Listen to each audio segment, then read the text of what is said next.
বঙ্গোপসাগর ও সমুদ্র নিয়ে আলোচনা। বঙ্গোপসাগর যে মহাসাগরের অংশবিশেষ তা হচ্ছে ভারত মহাসাগর। সোয়াচ অফ নো গ্রাউন্ড অন্য যে নামে পরিচিত তা হচ্ছে গঙ্গা খাত। বাংলাদেশ মিয়ানমার সমুদ্রসীমা বিরোধ মামলার রায় দেওয়া হয় 14 মার্চ 2012 সালে। বিশ্বের বৃহত্তম সমুদ্র সৈকত অবস্থিত বাংলাদেশে। বাংলাদেশের সমুদ্রসীমার দৈর্ঘ্য হচ্ছে 711 কিলোমিটার। সূত্র বিজিবি ও বাংলাদেশ কোস্টগার্ড। কুয়াকাটা সমুদ্র সৈকত অবস্থিত কলাপাড়া, পটুয়াখালী।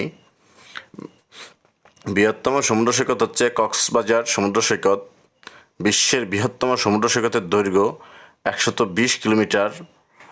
তারপর বাংলাদেশের পর্যটন রাজধানী হচ্ছে কক্সবাজার। ইনানি সমুদ্র সৈকত অবস্থিত কক্সবাজার।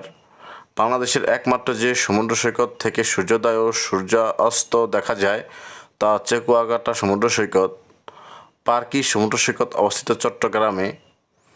এই ছিল আজকে আমাদের বঙ্গোপসাগর ও সমুদ্র সৈকত নিয়ে আলোচনা।